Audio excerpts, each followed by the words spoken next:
नमस्कार. नमस्कार. जय महाराष्ट्र. रामकृष्ण हरी. इलेक्शन आता शेवटच्या टप्प्यात आहे.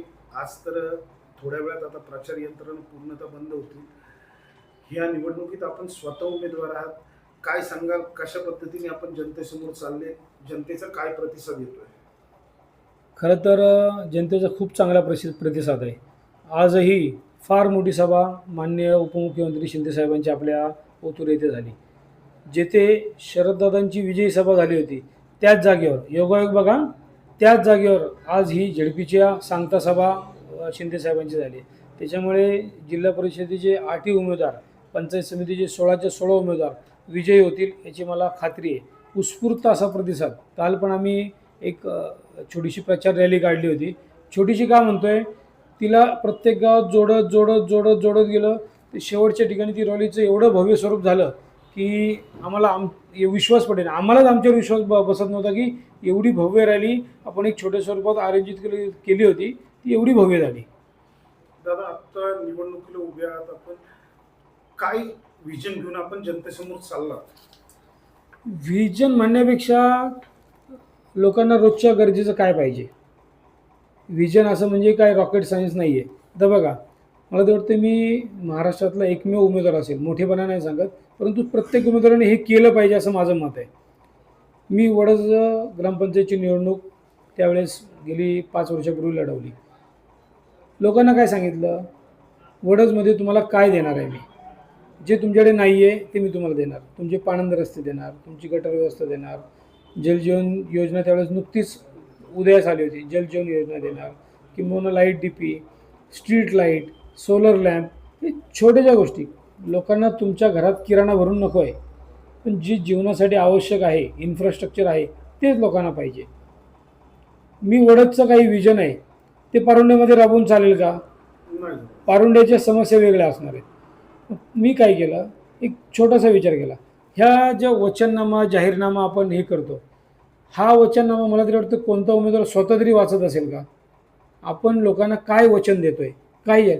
नुसतं प्रिंटिंग प्रेसमध्ये जाऊन छापायचं, एक गुगलवरती त्याचे प्रिंटआउट घेतात, चांगल्या गोंडस गोष्टी ज्या टाकायच्या, मजुरीची 4 माणसं लावायची आणि वाटायचं. परंतु मी त्या गोष्टीला थोडासा फाटा दिला. मी गेली 2-3 महिने मतदारसंघातील प्रत्येक गावात, प्रत्येक घरापर्यंत पोहोचायचा प्रयत्न केला. आणि प्रत्येक घराची समस्या वेगळी आहे. कुठे लाईट नाही आहे, कुठे लाईट आहे तर ती कमी क्षमतेची डीपी आहे, कुठे जायला रोडच नाही आहे, रोड आहे तर काही लोकांनी अडवून ठेवलेला आहे. काही ठिकाणी जो पाण्याची समस्या, बघा आता सावरगाव झालं, खिलारवाडी झालं, वडदचा उजवा कालवा, शेती आहे, चांगलं आहे, पावसाळ्यात पीक चांगलं येतं, पण नंतरची पिकाला पाणी पुरत नाही. म्हणजे प्रत्येक गाववाईज, प्रत्येक गावामध्ये सुद्धा प्रत्येक वाडीवाईज समस्या वेगळी आहे. मग त्या समस्यांचा अभ्यास केला आणि आपण त्यातून नक्की काय देऊ शकतो की नाही, ह्या सगळ्या गोष्टी हे केल्या. आणि मग प्रत्येक गाववाईज आपण त्याचा एक हे केला. आता हा आगर इथलं वचननामा आहे. प्रत्येक गाववाईज आपण वेगवेगळा वचननामा जाहीरनामा प्रसिद्ध केला आहे. हा फक्त आगरसाठीच कामाला येईल, हा वडदमध्ये वाटणार नाही. तर माझं मत आहे, हा अभ्यासपूर्ण वचननामा आपण प्रत्येक गावाला दिला आहे. आणि माननीय आमदार शरददादा सोनवणे यांच्या माध्यमातून याच्यातील शेवटचं काम आपण पूर्ण करण्याची क्षमता आहे. क्षमता का म्हणतोय, कारण ह्या वचननाम्यामध्ये तेवढंच लिहिलं आहे जे आपण नक्की करू शकतो. नुसतंच आपण एखाद्याला खोटं आश्वासन द्यायचं आणि ते पूर्ण नाही करायचं असं आपण केलेलं नाही. जे आपण शाश्वत देऊ शकतो लोकांना तेवढंच, आणि गाववाईज, वाड्या वस्तीवाईज वेगळं करून ते आपण वचननाम्यामध्ये टाकलेलं आहे. विकासनामा, जाहीरनामा, वचननामा, हे जो आपला विषय आत्ता चालू आहे त्याच्यामध्ये आदिवासी ठाकर समाजासाठी सुद्धा एक वेगळा जाहीरनामा घेतला आहे. आदिवासी ठाकर समाजाच्या समस्या फार वेगळ्या आहेत. मुलं कमी शिकतात, लवकर शाळा सोडतात, त्याच्यामुळे त्यांना नोकरी धंदा मिळत नाही, रोजंदारीवर काम करायला लागतं. अतिशय निकृष्ट दर्जाचं जीवनमान त्यांचं सध्या आहे. त्याच्यामुळे त्याच्यासाठी वेगळा आपण जाहीरनामा केला. त्यांची मुलं शिकली पाहिजेत, त्यांना शबरीमालासारख्या महामंडळातून अनेक योजना आहेत त्या त्यांच्यापर्यंत पोहोचवल्या पाहिजेत. त्यांना त्यांच्या पायावर उभारण्यासाठी फक्त त्यांना वापरलं जातं निवडणुकीपुरतं. त्याच्यामुळे नंतर निवडणुकीनंतर त्यांचा कोणीही विचार केला जात नाही. त्याच्यामुळे आदिवासी समाजाच्या विकासासाठी आपण वेगळा जाहीरनामा तयार केला आहे. आणि तो एक रोड मॅप तयार करून आदिवासी समाज कसा मुख्य प्रवाहात येईल समाजाच्या, याच्याकडे आपण जास्त भर देणार आहोत. त्यात कोणते कोणते समस्या आहेत किंवा त्यातले शिक्षणाच्या समस्या आहेत त्यांच्या. त्याच्यानंतर त्यांनी जिथे घरं बांधली आहेत त्या अनेक वनजमिनी आहेत. त्याच्यामुळे तिथे त्यांच्यावर टांगती तलवार आहे का तिथून त्यांना काढलं जाईल. त्याच्यामुळे शिक्षणाची समस्या पहिली पूर्ण जाईल. त्यांच्यासाठी वनजमिनीवरील घरे ती कायम करून त्यांना त्यांचे 7/12 8चे उतारे त्यांचे वैयक्तिक वेगळे केले जातील. किंबहुना त्यांच्या मनातील ज्या अनेक समस्या आहेत, अनेक समस्या कसल्या की बाबा हे घरं माझे होतील का नाही, जर हे वनजमिनीची घरं आम्ही काढली तर आम्हाला हुसकून दिला जाईल. तर ह्या सगळ्या गोष्टी आपण ज्या ज्या गोष्टी त्यांच्याकडे आवश्यक आहेत त्या सर्व पूर्ण करणार आहोत. आता त्यांच्या रोजगारासाठी काय विचार केलाय? हेच सांगतो ना, जर ती मुलं शिकली तर रोजगार ऑटोमॅटिक उपलब्ध होणार आहे. त्यांचेसुद्धा आपण सहकारी तत्वावर एक वेगवेगळ्या संस्था तयार करून हिरडा असेल, आता आमच्या भागात हिरडा कमी आहे, परंतु एक वेगवेगळ्या प्रकारच्या टोळ्या जेणेकरून ते सोयाबीन विकत घेतील, त्या सोयाबीनवर ते प्रोसेस करू शकतील. म्हणजे शिक्षण कमी आहे त्यांचं, परंतु आता अनेक नवतरुण डबल ग्रॅज्युएट झालेले आहेत, शिक्षणाच्या दृष्टीने फार पुढे गेलेले आहेत, पण एक हाताच्या बोटावर मोजण्यासारखे येते. ह्या तरुणांना आपण एकत्र करून त्यांच्यासाठी एक ग्रुप संकल्पना राबवणार आहोत. दादा, आपल्या वचननाम्यामध्ये की अशी महत्वाची की बाबा जी सगळ्यांना उपयुक्त होईल अशी कोणती कामं आहेत, कोणती वचनं देताय आपण? बघा, आपल्या गावांमध्ये सगळ्यात मोठी समस्या विजेची आहे. DP आहे 63ची, लोड आहे 150चा. DP आहे 100ची, लोड आहे 200चा. तर सर्वात प्रथम ह्या सगळ्या डिप्या अद्ययावत करणार. त्या DPवरती किती लोड आहे आणि त्याच्यापेक्षा 5-25 किलोवॅट जास्त लोडची ती DP. समजा DP बदली करता येत नसेल तर एक एक्स्ट्राची DP तिथे बसवायचा प्रयत्न आहे. दुसरी समस्या स्ट्रीट लाईट. प्रत्येक घरापर्यंत, शेतातल्या घरापर्यंत किंबहुना रोडला स्ट्रीट लाईट बसवणार. साधी गोष्ट आहे ना, काय मोठं नाही त्याच्यामध्ये, स्ट्रीट लाईट बसवणार. त्याच्यानंतर जे आपले पाणंद रस्ते अनेक ठिकाणी अडवले गेलेले आहेत किंबहुना तिथे कामच झालेलं नाही आहे. राजकीय इच्छाशक्ती कुठेतरी कमी पडते. आपण का दुखवायचं, आपण का करायचं, हा प्रकार आहे. ते पाणंद रस्ते, कारण हे पाणंद रस्ते हे शेतकऱ्यांच्या जीवनवाहिन्या आहेत. शरीरात जशा आपल्या रक्तवाहिन्या असतात तशा शेतीच्या रक्तवाहिन्या, त्या गावाच्या रक्तवाहिन्या हे पाणंद रस्ते. ते पाणंद रस्ते चांगले कसे होतील, खुले कसे होतील याच्यावर मी भर दिला आहे. त्यानंतर हे बघा, मी माझ्या वचनामध्ये टाकलेलं आहे, एक विषमुक्त शेती. निदान स्वतःला खाण्यापुरतं तरी एक परसबाग आपण केली पाहिजे. ह्या गोष्टीला आपण चालना देणार आहे. ज्या महिला रोजाने कामाला जातात त्या महिलांचे बचत गट आहेत, त्या बचत गटांच्या माध्यमातून त्यांना अजून काही कुटीर उद्योग करता येतील का?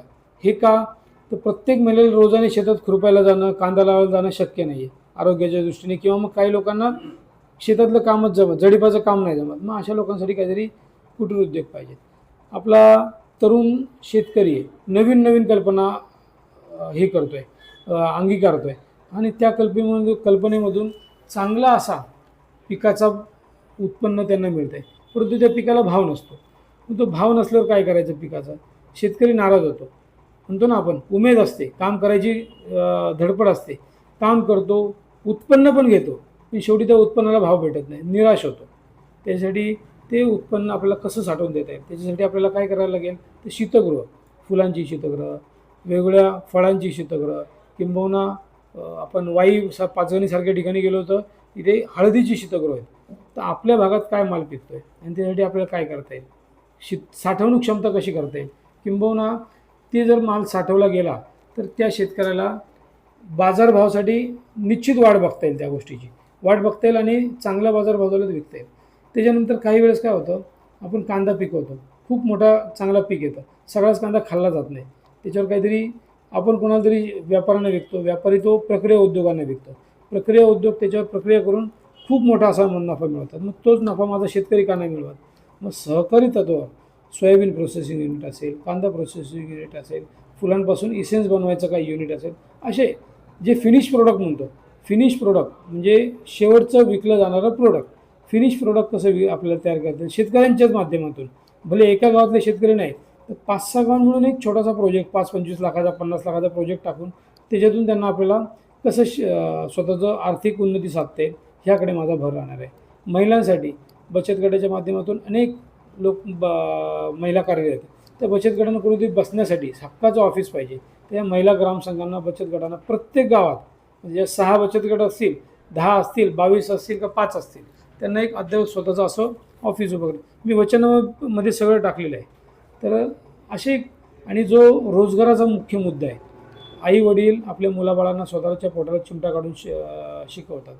तो माणूस मुलगा मोठा होतो, BCom होतो, डिग्री घेतो, परंतु हाताला काम नाही, नोकरी नाही, निराश होऊन जातात. आई वडीलही निराश होतात, मुलंही निराश होतात.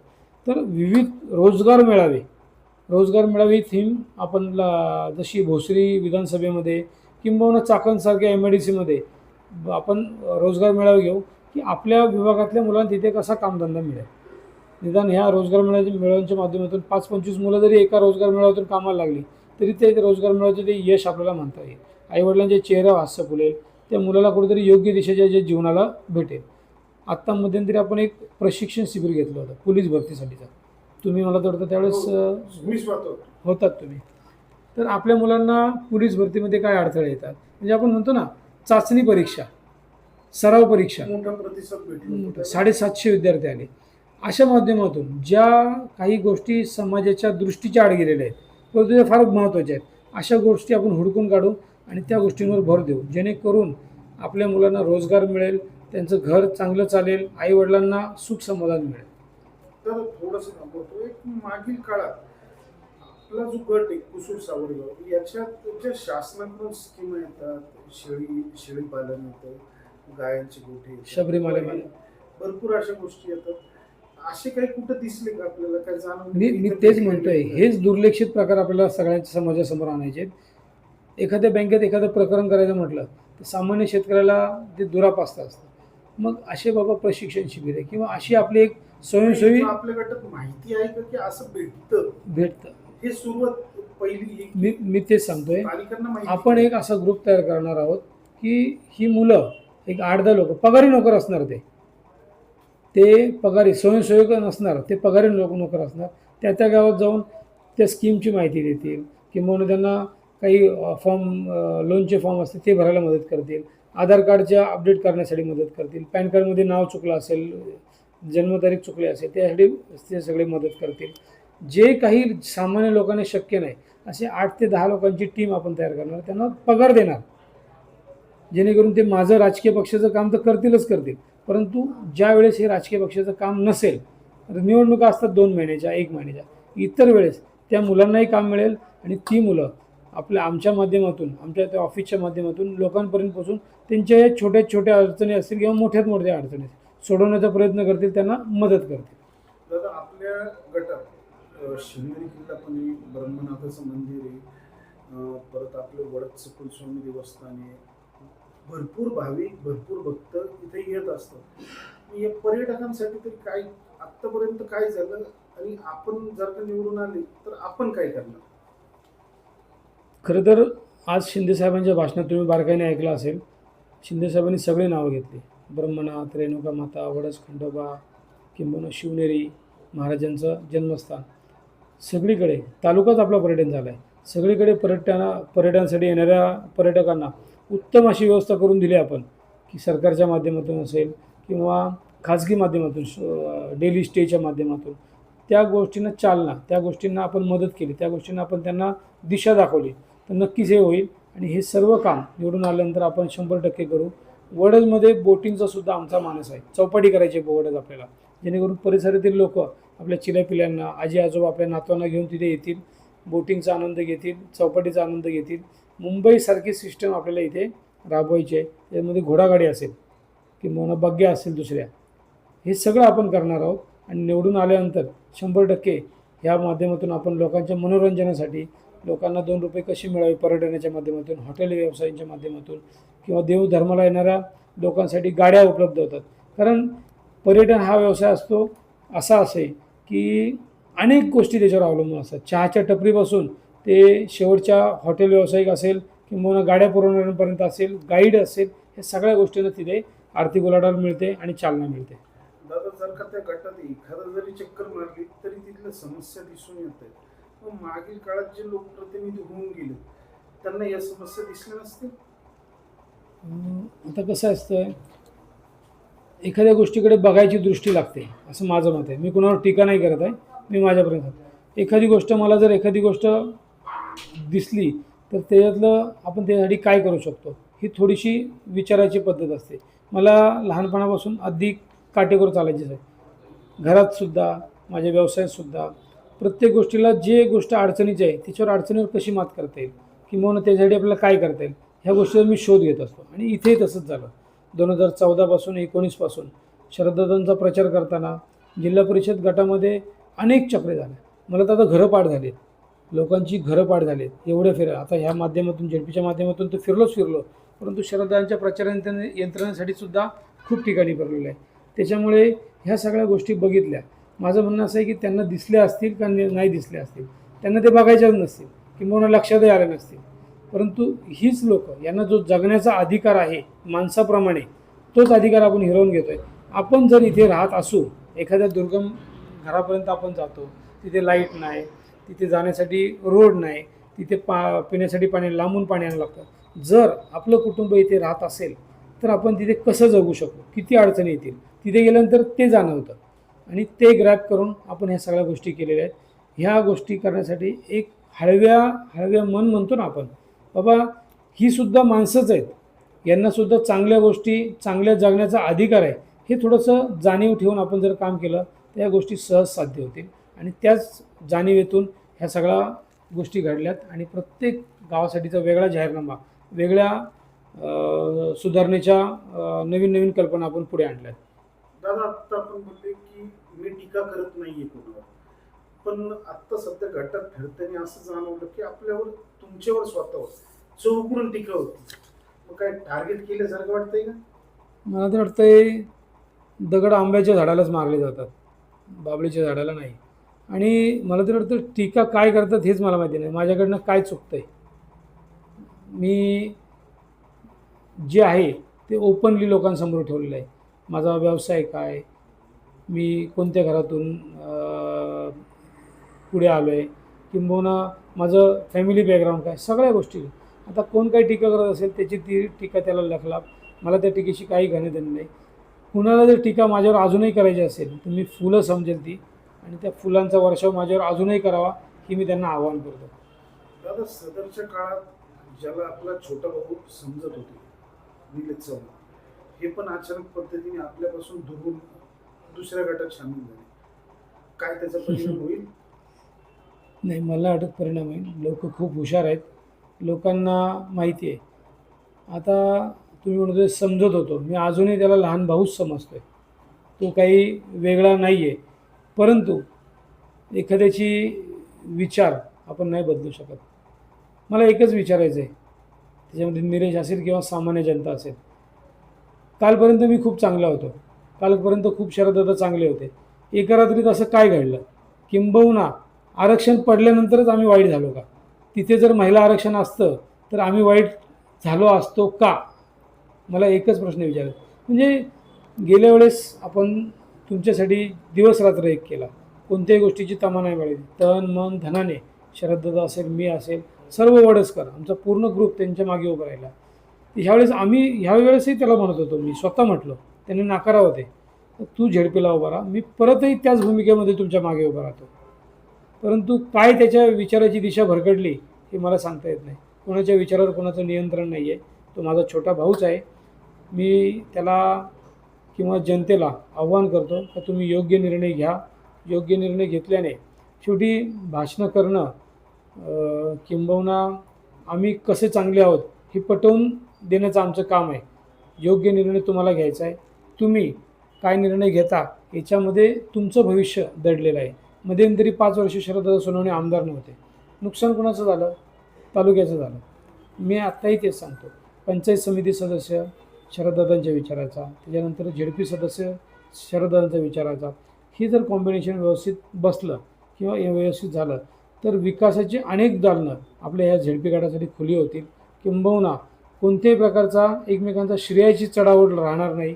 शरददादांना सुद्धा खूप चांगला अभ्यास आहे. त्यांनी आज मुख्यमंत्र्यांसमोर मुद्दे मांडले, तुम्ही ऐकले असतील. छोट्यात छोटा मुद्दा आणि मोठ्यात मोठा मुद्दा त्यांनी तिथे मांडलेला आहे. वडस भूमिगत उजवा कालवा. सांगा बरं, किती लोकांनी याच्या आपल्या जाहीरनाम्यामध्ये वडस भूमिगत कालवाचा विषय लिहिला आहे. आज त्यांनी तो मुख्यमंत्र्यांसमोर मांडला आणि मुख्यमंत्र्यांनी तो मान्यसुद्धा केला. मला सांगायला आनंद वाटतो की ती जी 4-5 गावं पंचक्रोशी आहे, त्या पंचक्रोशीला हा कालवा म्हणजे एक वरदान ठरणार आहे. त्याच्यामुळे माझं एकच म्हणणं आहे, योग्य निर्णय मतदार राजांनी घेतला पाहिजे. कोण काय बोलतं आहे याच्यावर विश्वास न ठेवता कोण चांगलं आहे मूल्यमापन त्याच्या विचारांचं तुम्ही करा आणि योग्य निर्णय घ्या. शरददादा सोनवणे असतील, आमचा धनुष्यबाण शिवसेना हा एकमेव असा पक्ष तळागाळाचा पक्ष आहे तर जेणेकरून वडापाव खातील परंतु लहान गरीब लोकांची सगळी कामं शिवसैनिक पूर्ण करतील. त्यांना शिवसैनिकांना कोणत्याही गोष्टीची सांगण्याची गरज नाही पडत. जिथे अडचण असते तिथे शिवसैनिक नक्कीच उभा असतो. आणि हा गट प्रामुख्याने बघा बाजीराव बजरंगदादा घोगरे असतील किंबहुना आपले रामदास शेठ चव्हाण असतील, कालच ज्यांची जयंती पार पडली ते पुण्यस्मरण केलं आपण, मधुकरराव काशीद असतील, हे शिवसेनेचे 3 खंदेवीर मी म्हणतोय. कारण यांनी ह्या विभागात शिवसेना रुजवली वाढवली आणि शिवसेनेला एक नवीन दिशा दिली, नवीन एक उंची दिली. आत्तापर्यंत ह्या गटामध्ये शिवसेनेचं धनुष्यबाण कधीही पराभूत झालेलं नाही आणि ह्या पुढेही तो होणार नाही. कारण ह्या तिघांनी केलेलं कार्य त्याच्यामागे आहे.